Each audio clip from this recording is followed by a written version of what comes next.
دم باش تماشاوان و گهدارن آرک تیوی برنامه دیبیتا آرکی جارگین دست پیدا که خلاقه ما یا ایرو لسر ویکه لسر کوچبریا کسان خودان باورنامه بلند جو کردستان سوریه جبو گفتگو کرنا و مجاره از میوان خورا الاستودیو و مجاره گفتگو بکم الگل برز خبات عکو عند زیاره آواکرینه تبخیراتی هر وها برز مسعود علی و اوجی عند زیاره چاندنیه تجيب خيراتيه هروها الدكتور محمد رشيد كو دكتور لزانكويا صلاح الدين هون همي بخير هاتنا دسبكي از جمت دسبي بكم ما مستخبات اف 6 سال تلفيدكي كاردكي دنارينا تد اف كسن خدان باورنامين بلند جبرچه كردستان سوريا درتكفنو بري خودن ولاتن پنابرتی ولاتن در دورا سوریه بن یانجی کردستان سوریه ام بیجن یانجی ولاتن اروپی سدما وی که چی نرینه داده سدما وی قالك تشتن يعني تسبيك روشا بوليتيكا سوريا روش خراب بو أماننا مع روشا إيش خرابو قالك شخورتي ما أفيد باوري ناميواني بلند هنا جبر قالك شوان جبر عسكرية رجيم سوري رفيان هاتن فيري يان دركتن أوروبا جي أفهمو دبنا السدم يعني بله بگوان هجمارك مازن دركتن لي قالوا نارينا تدا باندورا في كوش بار كرنا هان لسر كردستان سوريا هبو لسر جواكا كردي هبو نارينا تدا تأثيرها هبو لسر جواكي هل بتهبه يعني دي شو وارد ابون باندورا وين بيجن دي شو عالي دي يعني تشالي ده كسن زانا كسن بباورنامه كسن بخندوار ومثقف الويدري قالك كيم بونا بله باوريا ما بتشتكي نباش يعني نجبو كردا ونجبو ولاتي ما يويدري يعني بله ازورم جمتا دكتور محمد بيقومان ازي همان بسياره دسبيك اشتبكم نارينا تدا قالوا اف كسانا اف كسن خدان باورنامين بلند جباتشي بري خودن جدروی کردستان سوریه ما پیوستیا امبیجن ولاتی وان و باجاری وان بوانینه نارینه ترش برچه درد کونش کردستان سوریه. سپاس. حقیقت که شاء نه في أول أزمان سوريا كشيء كفر. بله. يعني وقت كبير متى أذكرت من ده صار هذا من صباح الشيء. الوقت بارتي دي وبارتي هذا بتنا دليل حوالي ما شبكة الترميم تكلمة منظومة دولتية شبيهة بله حتى مثلا منظومة اشتراكية يهتم بصد كل حوالي ما دكاترة فنية تباجي خلاص يعني كان بيجي الصديق حشتي وانا سكت شادي صار وانا كان بقرية سوري حتى بريالك كحزبي ذكرتك على كثير ومن حاكي ذا كثير ما يقولوا وقال جوانا وارد الذهب انا قال بس ايه بس كل يوم بقى ليه ابيقوا بقريان شكي برساتا ولا برساتا سميناش يا كم تشت مثلا ابوري حقيقتك بوشاده ولا نعلم يعني بزشك يعني بله مثلا شادي يعني مجال واحد يفهمه كاريون حالة بشغل كاريون سحسن عيادات البكرية يعني مهندس يعني أما مسألة هذا يعني كاريون ليش هذه يكشوا أنا مسألة سياسية توظيف لك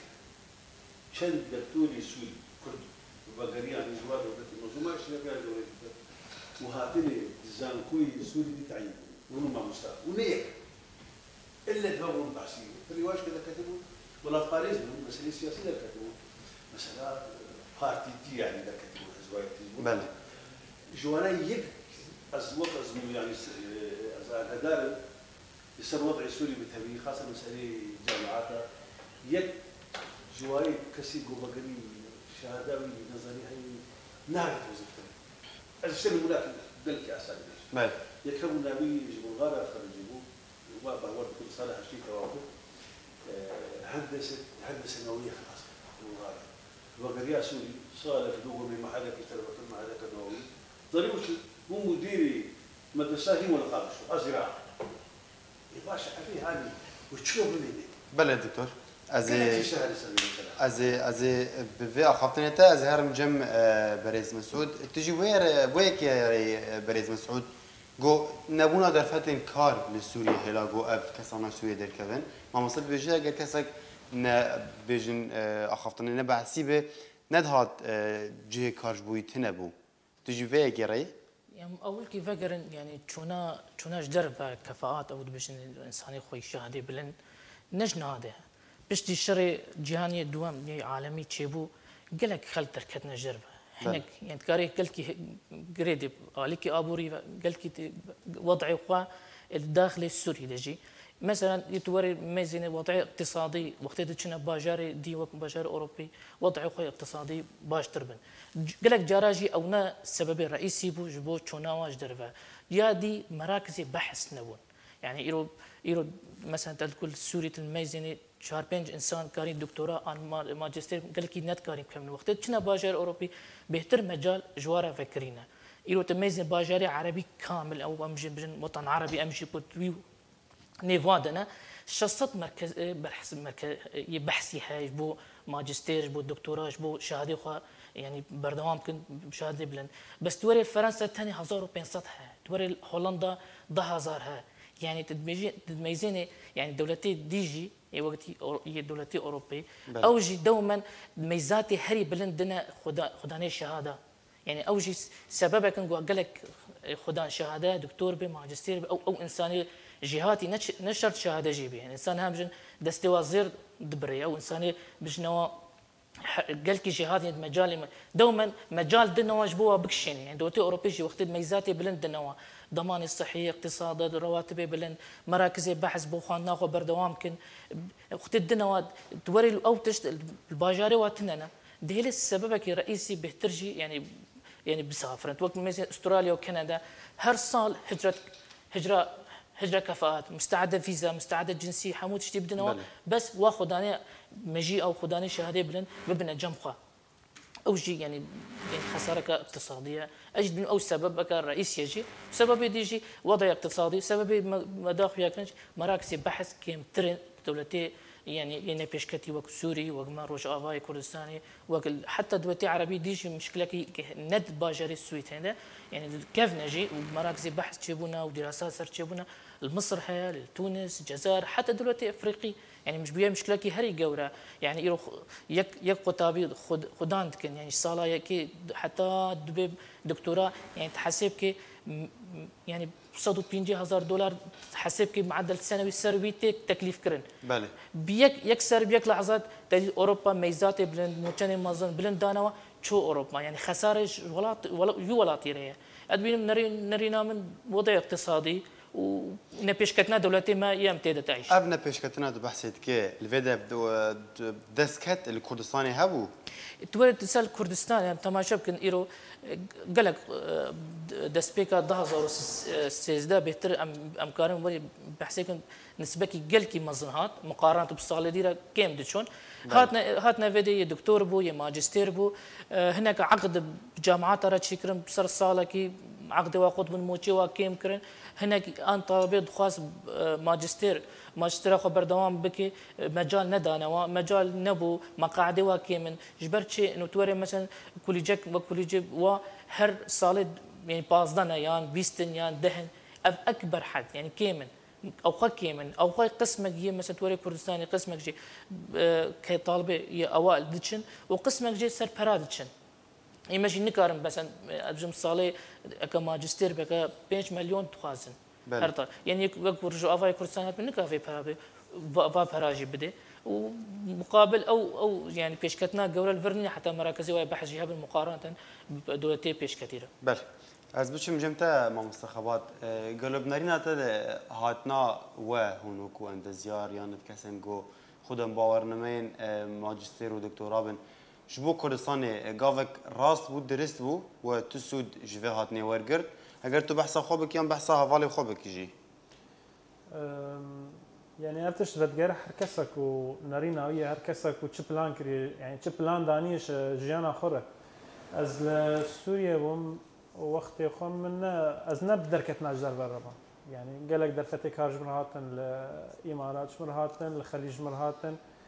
از در نكتن يعني بله روش عم باش و دنارين عمده د پاشا روجه ده یک بو از در کردم از در نکردم جبر مدانی بو اگر از در کردم جیسه لگر من نبخواست از در کردم وقتی از نچار بو از در کردم مخواست ازارم کردستانی يعني ما قلت اگر چه فایده از ببینم براش کردستانی ببین چه فایده مهبه برای کردابه تشديجي مخواست يعني جبر زاروك خمال اخو من خص از وان دور خم يعني وقت بيج وسطك بيئتك كردي بيئه عمل يعني من خص تشتا تف اف مثلا كوش بربونا تشي بو اوروبا بو افانا از چه اجي چ مال اخو ام گلكي ام دجي في تشكي بله ما مستبريا ام در باسی برنامه بن منوتا مهندکی گفتگو کرد تبحثا نمونه کی کر گو حواله کی ته اند زیار بو اگر تجمره دوباره بحثا وی بگه اوی گو کار کرو در فتا کارش دستو چول ویله کی اگر تجمره و تماشا بحثا و نمونه چوک بکه الراستا يعني او گفتگو ما کرد يعني ما بحث ايش خود کرد مثلا از کمپانی که ما ايش تكر صدام روشا أولي خراب وهاتنا داعش و درفت إيش جلك كيم بون يعني أزبارم وقت مو وقت هر كسي شو كومباني كابو كارمن دي خوكيم كرن كسي خوكيم كرن يعني أو كسي ضعيفون أو كسي يعني نقل كي وصا ضروري بون همو بريكرن أفيك قبرة بتشون يعني أم بين سر كومبانيا خام نزيكي تشل مهندسي بون جتشلي إيرورو أم چارمان. بله. أو جوان چاراجي ما قلت جوان چارا سه جوان كردي رجاوانا. أفي ماي ما ب أم ب يعني بزانبونا خمام ما جي خقرت بو يعني صدمك بها بو تشتي شيء قد هيلا قد ما بهيلن وكردي رجاوا معاش قدن ما كم ترج معاش جو كردي الفيدري كم ترج معاش كردي باكور به أفكسج قد درفت نديتن نشارة يان وهر أوروبا يان وإيش كيف كان إيش باورنا مياخه يعني خورتن مرهبون يعني مهندس من أبون كارن ذكرن يعني نلياقي كاري مهندس أبون يعني. بله راست بيجومان أم بيجين درفته جو بستروان درباز تبين دهله جو چیکس به نچار به جو کاری کدیم به که تفی جو چخاصی به نخوش بیانجی نکاری به لعف ام بیشن تشتی گورو دادن باندور کویل سروی که هی از هر جم دکتور مامسا مسعود بحثاوی که کر جو رجع ورگرتنا ام بیشن خواندوانی مد ام بیشن دماستر و دکتورا ویده کید گلکی که ما آستنگین مازن جرهنه تو جنیزیک و ویکه چوبینه اگر ما بحثوان اصلا گیا بکوش برچه هجمارك باش جوان نين ورقرتن بحقيقة سلوي مسألة قل لك مسائل هنا يعني مشاكل جي هنا يكجي كسي قول فيدري يعني تقريبا أو 12 صار شيء مازل فيدري ما الكردستاني يعني حتى جبونا خدنا بالجبون الكردستاني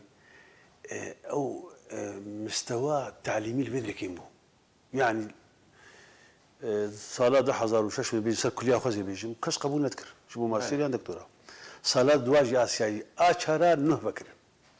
شو ده طالب يعني كوادري وانا مو أبي جازي تبو هن بهن يعني الفيدر كيف حقيقته قاف بقاف يك أي ترجمونا كردي مالي سوري قوان فيدري بردوان بكر أو إمكانياتي وانيان أو منهاجي قول فيدري كردي مالي سوري نكار بلكي اللي وارنا ذكاربن دوارنا نكاربن نازي صار كلية قانون بيجي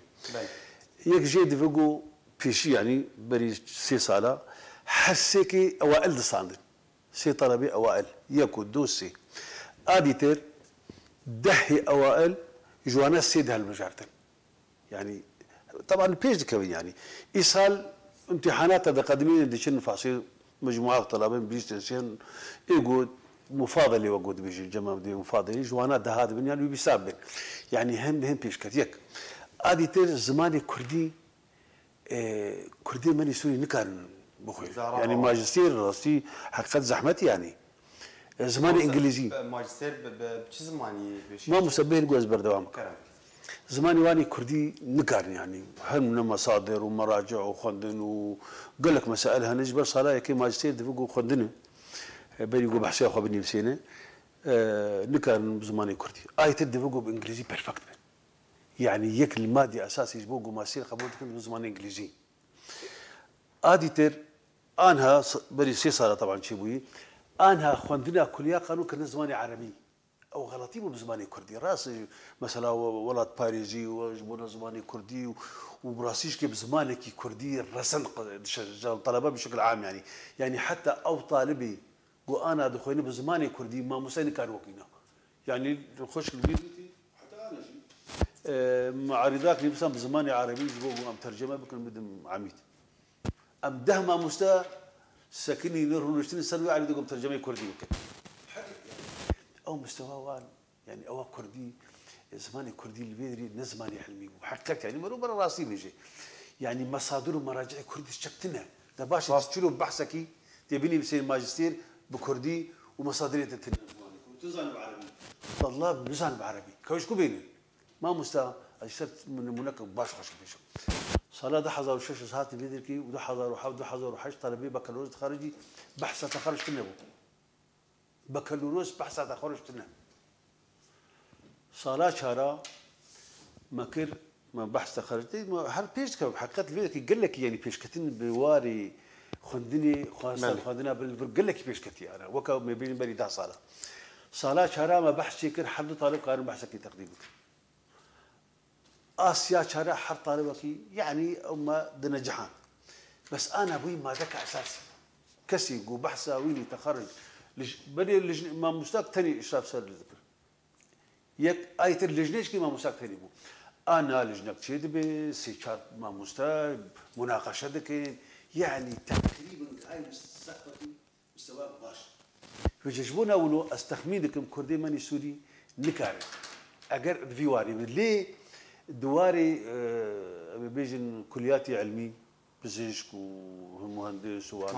ويكارب اللي انت بحث دخلان كنت بحث زمان انجليزي كروي عربي ليه خوندكار ما همي زمان واني عربي از بيجمت استك باش ديه وبيجمان يجو پیشکشی یعنی رجع ویان پلی وی درجه وی کو پیشکشی و ماجستری بکیان دکتورا به گمان رجع وی بلنده ما مسا افسي صار في مرحله يك بيجن بكالوريوس جامعه كليه مرحله بزمان عربي دخل دوسي انا بني مرحله شار يعني انا شار يعني كيشت خوندوانه وان دي ندي مديه نائما نكار البحث اخويا تروحوا اخويا مناقشه زماني كردي بكن يعني نفساندن يعني هر محاضرة بكردي خشتي ناقشي بزماني صوراني أفكي شيء في هر محاضرة حموجي دكتور يا مهندس يا بروفيسور تقول محاضرة خب بزماني كردي دن كسب عربي نادن كيف هني مثلا تايبت يعني بيجي الشريعة الإسلامية يعني تسنى بعربي هني بيوستي تنكي زين ما مستوى طلبي جامعة كما سيان دكتور تقول تي بقي صديق صد خاصم بزمان ما مستوى خش بزماني عربي نزال ويجي طلبة حر نزال زماني ماني كردي غزة مجي أجل بزمان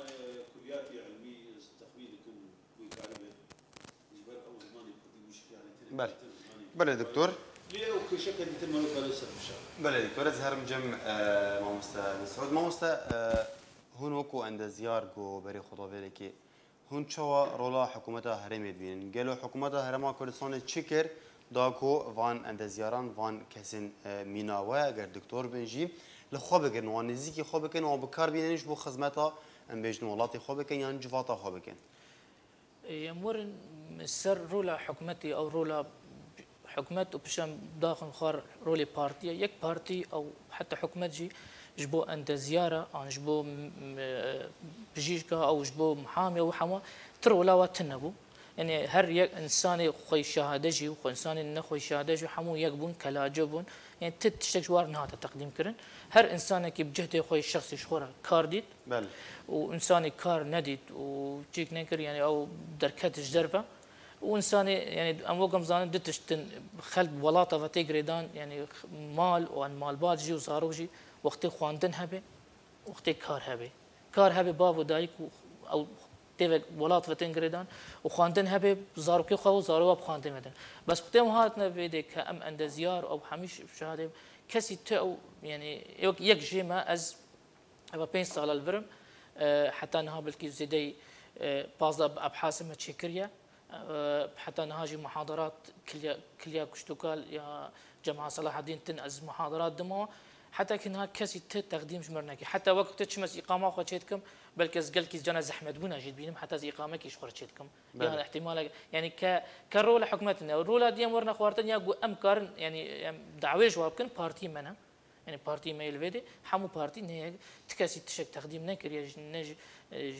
مهندسه را نج محاميه را نج دكتوره نج تشك تقديم نكرنا هرك هيك وظيفك بو خديت بيان ما به او جب جهدي خوي الشخصي ما يعني ازنن از يرو معاتباتكم بلكي اوجي يعني طاقتي خو تشكي خنم بس ما دام بارتي كنت تمثيل الشعب يعني جانا امكارن نقدنا الوابكن انا متعواتشنا جوابكن باعتبار او يعني او نريني مدكين هكا يقول معارضه بدكين جدربه هكا يدكيني حكمتي هكا يسرج بس يعني ترو لو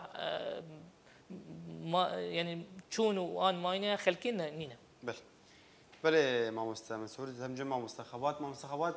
بگمان نکوکی دینجه یعنی کشور دینجه او جی ام بیجن تعدیل باورنامه کو خوندوان ما راستی ویتین اف کشه چوایه جبرچه زحمت بونا وید چه دایه يعني زيدي جار كما يعني ازبم حوالي ما بون برادري ما بون ما بحث هذه مسألة يعني جانا جمعتي خصن إيش ماذا ام فيدري تو ماركري من السندكاء عند زياران ده از زيدي جار كشوم مدري قالك كاغط يتخوازن تشتيقو تخوازن تبك قالك يدريج كاغط يتدفهرن بغدي وفقرن يعني تشتكي نقالك يا أصلا براستي جبر فيت شتى ما خمساري ليكر يعني بيرامتي ام السوريا بوم الحلبي بوم بله هوالا كيما جفيدري هاتو اوج ماجستير مره بالويدري مهندسي معماري ووجي بيجو برنامج خود تعديل كا بيجو تشتكي بك ام اسبيرتشوم سندكاء عند زياره يعني سوريا حلبي خطو ماركر وكوي وكما يعني شاو تشنبو يعني أصبحورم يعني أورتا دولة هذا وقت باتفاقين هنا أجر ما دام أزويت شيشتر كم لازم تجي مربكة النظام بوش الفيدري يعني أصبحور كم لازم أفتشتك يعني أفتشتهاني حقكي ماذا يعني ما دام تمام باورنامه مرة كاغتي مرة تصديقا تماما كاغتي تزوير وانتني تشك وانتني قالك المشكله نبي عندك آسان كاري تيك المساله دي بله دكتور ازهر مجمتا نارينا الرولا الين سياسي بارتيين جو نراتيا قال كرد كان الفيديكي قال كردستان السوري رولا وان تشابود في واريده جو اليكاريا فان عند زيار يعني فان خدانه باورنامه امریکن اساس حكاك مسعود بحث يا خالك بس خالك يجيبونا كخبات زي بيجيبونا تعديلات شهادي برشاتج يعني بل الفيدري بحقيقه جوختي جوزهاتم يعني او مساله تعديلات شهادي لجنه دروني وحتى اميجو محموه يعني قوم هاتن واول لجنه تقييم لك لجنه كراسين وجود لجنه بحقيقه برشار ومختص بس نوع اختصاصي وقشتي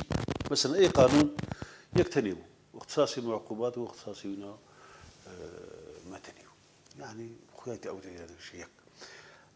اديتر تعديل شهادي حتى يشمل فحص شكر باش موجود زاني ازي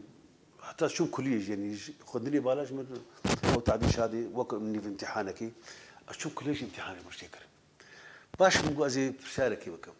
باش ولد الدكتور بقول انا هبالي من موجود محاضرات كيف بدي ونشوف حاصر متقيم يعني بحقيقه او تشكي يعني الفرهي يعني مرو تشنا نخر كوان هذا لجنة دروني مثلا الروتين وغراق وانا او جهه راسي قال لك تعقيدك لي تالي جيتي يعني او هنا قال لك تعقيدك خاص بو كردي سوري مع كل الاسف يعني او هنا يعني ظلمك يدك الكردي ماني سوري خاصه نمونه يعني نرينا ما هي مديتنا او مساله خاصه كسي محامي قلت له بدري يعني يكي محامي قال لك يتعذبين يعني تالي كي فقيرو تعديلي بك محاماه بك شغلينا تقريبا المشكله يعني تنالي كسنا زانا هنا بيرنجي هاني مع كل اسف النقابه وقبولناك يعني هي محامين انا زاري انا زاري بوجي احتمال او ظلمك يعني ليه بنا مثلا بارتي ماني سياسي رولا وانا كاك مسؤول بحث كيف بحقيقه تشكي زور خراب كربه ابدات وهذا صار يك ماستر يك دكتوراتنا او محاوله نكرنا وانا متاكد يعني شبر تكلم بتبار هذا بله ابي بيجن انها بشيغو انكسر شي بوي اواجي خراب تركر حركس كي جروبك يشخر بيني انا مجموعك وهي اهلي وخد دوستي خوش بونا قبول جامعي يباش قوي هاني ماستر ودكتوراه معنا يعني باي قلنا كي مظنه ليه لساني يشكي قبولناك ليه ناد ندو يعني قال لك يشخر نكر الكار كانه افانا نكر ريوانه يعني بحكت شكي جيش مخابن يعني ازبيت شهاني بيجم يعني سي في مساله هاني رقم يك احزابي ماني سياسي مكتبها وانا كي انكسر هي بارتي حمو قال هي معاشات سين فراد سين يعني خوياي وضم خوفي مسير لك جبونا صنديقات كي كي جيكم ملاك يمكن كي ماي كردي ماني سوري خاصه اي مهندس اف باسبورت كي جهاتيني زيرك زانت جواز كي زانتن يعني كار جوارتنا يكجي شهادات تعديلناك يجبو شهادة تعديل شيء بلكي انا مثلا بزشك دهيرنجو كاربك بري ندشتن بله ندشتن بزشك كل قاس كردي ماني سوري اي بزشك هات قال لك شو يك زي فقرم برساتني اول وقت يقوم ورشتن جبونا كوجبريا و ما كسر خندني بالا وختوا وكل الاوروباني او مثلا كرداتني لألمانيا بني أو مثلا سوري تولو هفدوبة بيج حزار دكتوري سوري لألمانيا نقابة واجهة أقول لك أجوا ناس كمان نقابة ورئيس نقابة حتى الباجارة كي دويسبورغ رئيس نقابة أطباء ألمان في نقابة تبي يكي سوري كرد طبعا يعني مسألة بالدرجة يك أبوري بله دكتور ازيفاگر مسر خالق گرنگ تا بحث کر تدبیجه قلسیه قلزبونه که هیچ آلین سیاسی تا ناوی انکسی گود لی او دکارم بیجن ام کاری کی سیاسی تکن جبر چه هون دست پیشخوریه کناکن که اندزیار یعنی وکو دکتور جبر چونش خوار سندیکه که آوانا کن هون بناوی خواه با آخفن اون پیوندیه بحکومت بکن پیوندیه بآلین پیوندی دار بکن دا اون کارو بالی خوب برای ببن كاكاد زانيتش هو أبهاتي من السياسي حمود شخصين استيقاظه نهل كاس حركة بك كأنه مسألة سياسية مسألة جواكي روشنبيري شاندي همش خاف قريد عنه ينولي يعني هذا الشيء تربيش يكوي هر سوري دبقوا هر بارتيكي أو ينا نابي خبده أو بارتي نابي خبده سين كسي او سيمال كار بيشتغل جوا درباس حمد شخص النبي خد شو علاقتها سياستي ويكر زياره اهلي خوفا قري يباشي ابايا نمونك قال لك يمشي يعني جيانا انسان وحركي بيش صار الفيدري ماي يعني حتى اقوم موافقه استشار هاي بعد منه حتى اقوم موافقه هر شو علاقتي بالسياستي هاي بجماعه مسمى وقب عربي بيجي ما بالك جو افكسي جو خندنا وانا جيرك شادي وانا كارجوارتنا باور بك يكش كنامينه راسي قوم مجال ولا بلي البيدري ما شرنا هناك بينهم كوري خامي مهندس جيولوجي لفظ كاردك دكتور ازيفي عم مجاره خد مين اي مجاره خد لا نفسها مجاره برفرحنا كان مجاره شو شركه خاص شغلي 2 صاله 6 صاله شركه خوياي افلاس بو بين ذا شاد شو جينا ما وشبكه الفيديش يجيتنا شو اوروبا مجبور بو أوكنا هناك بله ليه كاري سياسي بحقيقة أحزاب سياسي نجو هناكي بربرساري رقم يكن وأف كردي مني أف خبراتي هاني جوهاني وكاريبو خدمتك كردستانيش كي يمكن هم في ذا الواجد بو وهم جكي في ذا الكردستاني يجيبوا ليش يسوي هناك شو مجبور على بله دكتور از بش مجمع ماموستا مسعود ماموستا همان برسيش بكم جبرتش ودس فيش خريج نكر وسنديقاك شوارع أغاني كير هو كارك نكر داون كاري خوا بريفا بن هم خوا يمك بيج والله مخاص ك يعني مش حفظ مهندس يعني بداية مهاتي تقريبا بلكي حتى يعني از بحسها فالي خوب زدي بيس انسان الفربونها بلكي بينج نمانا ما مستا خباجي بحسي كده موضوع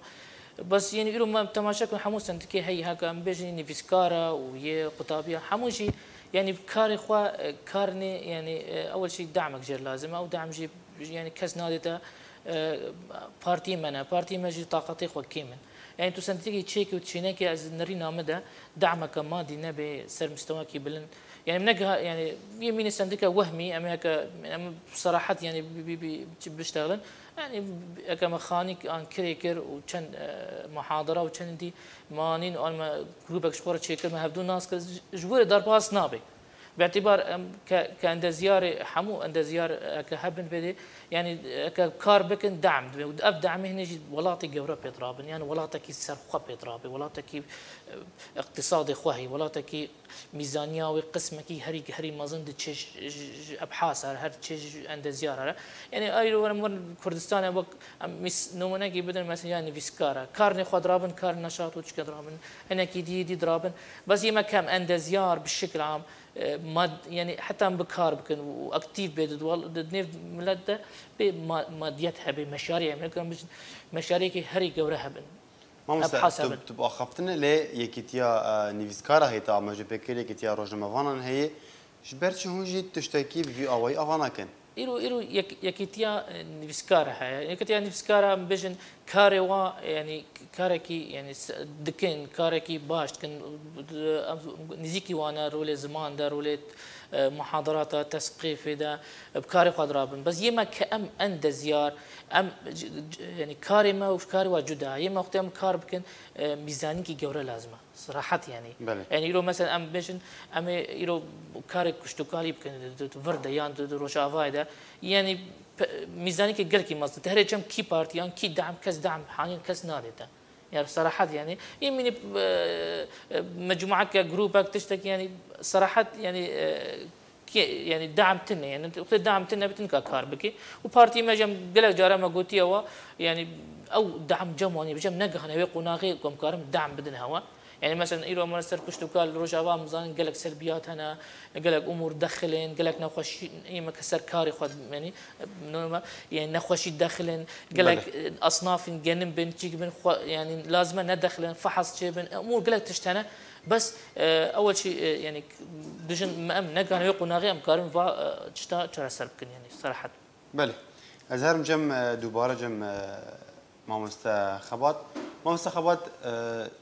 بنرينا ترى چتی خوستنش آلین سیاسی گوشبو وان اندزیارا بکن چل ویده بیون چل ولاتن دن بنیین در دورا کردستان سوریین اروپایی جی چتی خوستن او آلی سیاسی گو سرپرشتیا و خلقیت که يعني رولاك جوان تخصن رولاك او قريبا بيرابن وك حوالين ما مسمى جوجوت يعني جا چكسك جروبك و چند کس بن جماران تایبت پاش اف کوچبری اروپا گوچه بو جمارا اندازیار الودری گله کمان یعنی تشبکه تبي من دناف خلقك كده درباسنا ك بلكي خلقك جواكي بلكي شنو هاتنك به ناسينك به يعني ناقي تشتي ناقي او حدك تبي تشتكي بكن جخره يعني كسكيره جبرفي كي آلية سياسي لازم او فيتشي رابن يعني جرك او فيتشي رابن وان كسال دور خب جفينن وان رونين لوان گهدار بن زانی بن به چدوین کارن چبکن او کارن چاری کاری وار بکن گفتگویک بینیان چب از بارم اف يعني تشتي حركه ما كاري بكن اما بحث تشديد ناكن بله دكتور ازيديسان ورم جمتا بگمان ما بحثا رولا آلین سیاسی کر و چیزی گوته خواستن جوان ل و ما بحثا سیستم ویل کرو زحمتیه گوتین نرینه تل تشتک دسوان درد که حتا بکن دسوان تی و نکرنه کارم بیشن تشتک اسم در ناکه لید نرینه تل تشتک دسوان درد که و نکرنه ما جدست مهندسه يعني آلين سياسي آلي حكومتي آلين سياسي لا بري حمود شي بدري تيخصن احزاب السياسي كاربكن قو بري حميد شي تعديل شهاده واب يجبر لفير اجر تعديل شهاده نبي وكا عاملك عادي تتعامل بكرن يعني حتى عقودات شي قلت شي كرن وانا اعترافيتنا تاليش كي كاري بردي ديك ادي تير ابكسانا قواتني مهندسين خبرتك واهي امكانياتي واهني كان ماستر ودكتوراه وابخيرين هذا تعديل شهاده تنا بنكار بخيرين اسيح اخي هناك ونضايبويني اشهر مستقبلي واتي جي بارتي كردي تي خستن قو بكن يعني بحقيقه نقول يعني قو مساله ما قوتني وانا يدفقوا في مساله هاني بكن يعني مني ايجو حمو شهادات وخبراتي وين بيدري صالك دوامي شغلي وخلاص بيشربوا بعض وك كرد دشون اوروبا دمين اوروبي خلاص بيدري كي اندماج به ادي تير خدمتي شكل ما كانش كردستان بكي اسيا كردستان بحاجه تبع خبراتها ما مستعد زانق مهندس كي زراعي عند زاراني زراعه كشوكان ليش قاسي بحاجتك قال لك يعني مع كل الاسف يعني ايه مهندسين مدنيين كذلك الامر بس انا بري مهندسين اظن في شركات تركيه حمو شركات يا مهندسين وتشوف تباش جينا اعتراف بيبان يعني شهاده هاتوا تعديل كرن كاريبو نقابك خوشي بك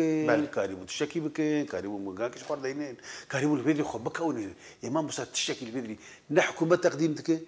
ونقل الفيدري يك نكار ما مسا دكتور بارتي من السياسي خدكن خدي كردي من سوري بالتبي ابيناك برد دمجي مدبه كسمه نخابيني وكجي كي فيتهمي سرخ نريني خكري شيء تبني يعني حقيقه لان هذا همان دميده هم بيجن عند زيار والدكتور وبيزيشكين وانجي نهاد في روشا نهاد وتدر باز بين المالي خورنشتينا كارتنا دفيد همان دميده ام داخواز دكنش برچه اف كسن قول جمع ام بيجن وان كارناينن ليه اف كارن بيجن اف كشك قشتيه لهرمي رودايه ما مصراس افسي صلاه او مساله داعش ومساله روشا عبوريه روشا عند باز يعني بحقت لي اف كشبري بهم عشان ابدا صالي بيت البيدري توازا صال افكي شيء رجع عوده حتى انا او مساله تعديل شهادي بري جنسيه دان انا صالع ولد او جنسيش كنما يسروا هناك حتى انا اسكر مناونا بيجن بس برو مني ابدا صالي ودوازه صالي واناك البيدري اسبك وبروات حر صالي بريالك خندني وزاره خندني بالادر دكبه يعني اعتبار يكون هناك يوكر عقوده دوازه صالي والبيدري الجنسيه واتنا باش كيجا ولاتي بمرو بين صالة حسب قانون ورحف صالة جنسية الصل حتى انها اللي صار ملاك جهاتي تعيين كرن نعقود ايتاليش بكل بساطه كان براوات ويبراوا بدرجي يعني بداخله يعني ابكي شا بارتي كردي ماني سوري ده باش شما يك بر او دعوه بكن باش بر صديقات خوشيكن يانكم ملك خوشيكن جبون اي محاميه فرض دعوه بله جبوا دعوه فاقص يعني حمكي بحر كينن بله خاصه يك قال لك مهم يجوا مساله جنسيه تجنس حقيقه هي حفصه هذا صار بالمانه هرجم سلوكاتيا هريم بلد وحقك بني طبيعي هي بس مشكله ماشي مصيبه ماجي مساله ماجي ام كل يك تك هذيك يك حسب سياسي اهلي اخوتي محاولات اوج كيتشينا طبعا بلد ام نيكن يكبونا ما بارتي من السياسي ناخذن وناكن اب مساله بلد دكتور تبحث وياك كر ورقتنا جنسيه لي تشنجر هات بحث كرن لي او بيجين جريداي حكومة عراقي نتايبته بهرم كردستاني اف بابت بيغمان ياسينج درفي مجارمنن ازورم جم ما مستمع سعود ما مست حكومة شاود كاره وان كسان جبو خوب کار بینه ناری نواده هون شاود بینن رین کار چنه گو حکومت جبو بکه یعنی جی آلین سیاسی موضوعي ما سر دركتنا خداني شهاده بلند جدر بابو اللي باش دواجي سر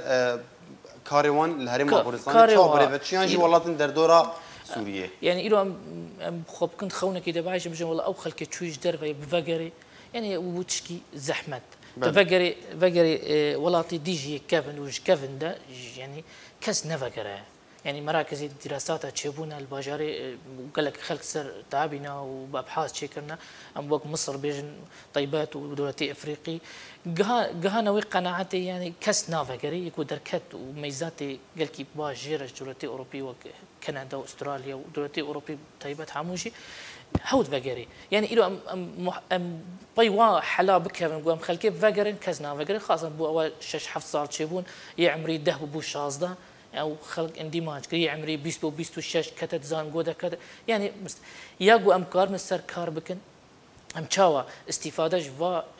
جوا مجيء بكن يقول جدرنا وتشاوا فايدة بدنا في ولات يعني قنبان باي وا حلاب كيفن إيدي يعني باش درفبن خلاص أم قانع جدرفنا بس أوي تشاوا كار بكن بو هناك يعني نمينا جدرفه بس جدرفبن مشكلة بس تشاوا كارن أري كاري ولاتي خوابن بسيار أبد تشاوا كارن سودي يعني وان كسان ورجينا أو تشتنا يعني قنجبا يعني أو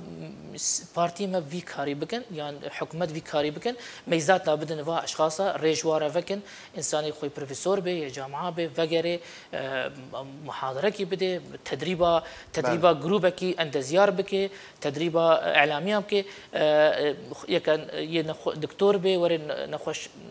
نخش أنا دكتورة بدي محاضرة الجامعة وابدي يعني مشاكر مستفادة مجيوها بكن يعني خبرات ورهن الجمانين مقاربين وابين واهتمام بابكن يعني دسات فكري موضوع اهتمام بارتي يعني حكومات بوا اشخاص حتى لو جدر فجيبه ها او اشخاص حتى بدلك يخش بكيف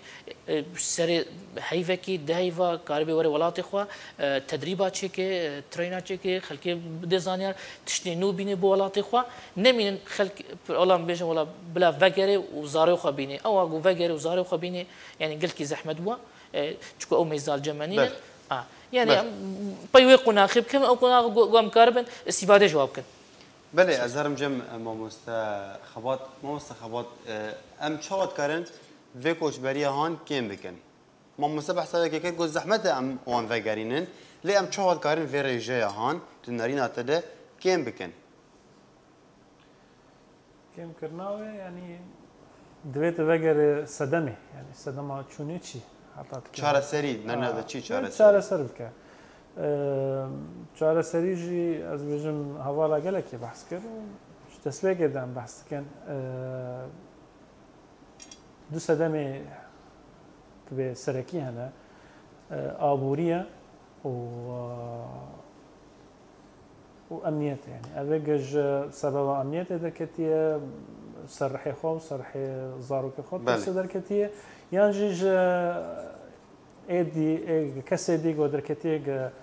روشة أبوري خرابة در كتير أوك دبيجد بي أز درميدري أز مستقبل زاروك خو مسوگر دکم از ازانم اثر کریاخانی خانات رسم اثر مدرسه زاری خانات رسم دویت ریا ویت شتر برخکی ببره حتی درکبن از باورم اوی درکتنه نه همو ب يعني بدا خوازی خود درکتنه گلک نچار من درکتنه استمید بجم خودی کسی نچار نکرد درکبه چون از نابینم درکتن يعني منارين كمان از نابینم تشتکی باشه با بكرتي برسوان بد ام شاوت كارن سودي جوان كستان ورغرين او كسين جو چونه ولاتن دين ما دكتور جامع بيكر جو هندك جوان بونه سروك سنديكين وان ولاتان جي ام شاوت كارن سودي جوان كسان بستينن يعني حوالا بحث كر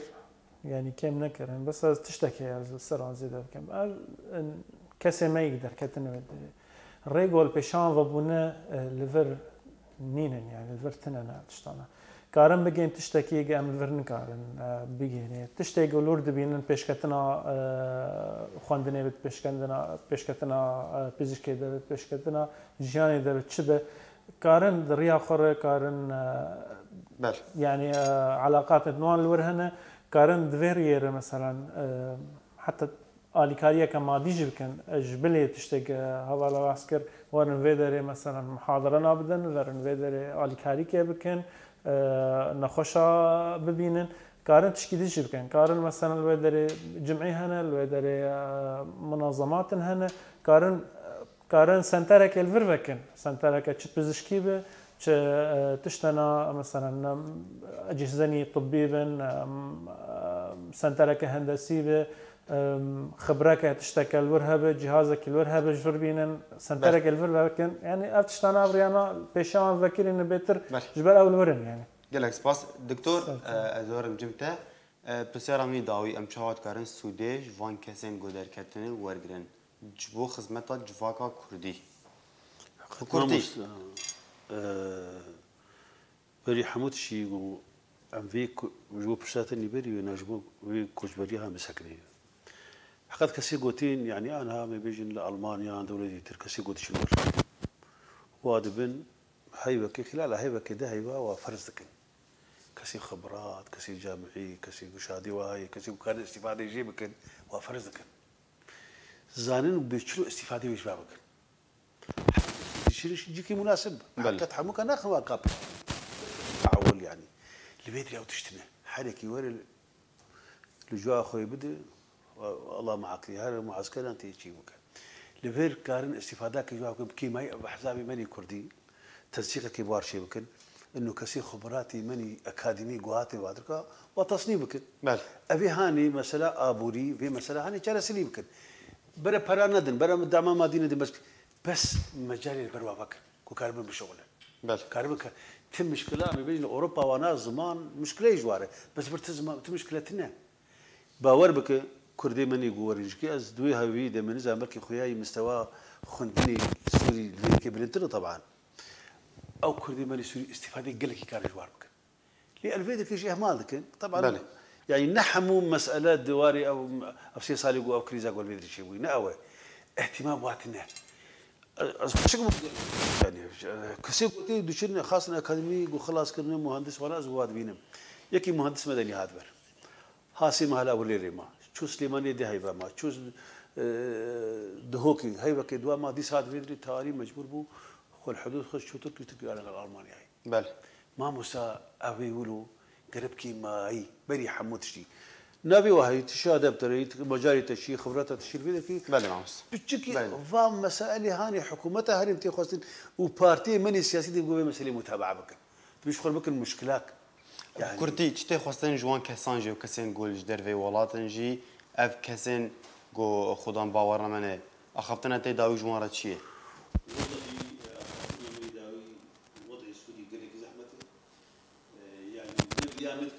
بيا غيري ميجي كن حركه كي وضعي خناسك كسي قو بمينش خد بينه وكسي قو نعم نحو كشاوي يعني ما مستمع سعود اخفتنا تي داوي والله يعني كوميتان هر باجاركي يعني نمني هي فياغو خلق ذاتي يعني كاربك او كوميتا خلوا بقري هر باجاركي الواش اشخاص بقري يجي هاي جهه بلند يبخان ناخذ بلند بوي خبرات شيبون تشتي نو هاني خب واروني يعني خب بك هنا وقانع بك هنا قناعتك جبو انا بجبو زفرن جبو كاربن يعني كاركي جبو كردي روش أفابكن هكا كاربن أري كاربن أشخاصنا ببنو تدريب كن ور بقرنن هكا كاربن ماديات مراكزني بحث الفرفكن معهدني بيشكتي فكن يعني هر يك مجالك وتتا كارتك يعني كوميتان تشيبن بلا كوميتان بلا سر آلي سياسي جبن أنا بيج نبن آلي سياسي هردم أو ملتي كرد مسلين يعني شقاسي نرخي مسر وهابن هر أود من ممسلمة أو بارتي كينا ديسا أمن او بارتيانا يعني بجم برنجا كي كوميتانا تشيكن الاشخاص ابقرن بريطانيا بين الدول الاوروبيه بي بواره مساعد بين بواره بكنا قناعتك يعني برنجا كي معين قاربنا او استفاده جو خبرات بكن حكى الور وكل فرشبه جبو ملتي كرت بله از گشتم داویا به خلکی از خوازم سپاسیا دکتر محمد رشید بکم دکتر زنکوی صلاح الدین هر وها ماموستا مسعود علي كو عند زيارة چاندنية هر وها ماموستا خبات عكو كو اوجي عند زيارة افاهية بله تماشاوان هجا ام گهشتن داویا خلکا خویا ایرو یا دیبیت آرکی حتی خلکک دن و روژک دن بمینند خیر و خوشیده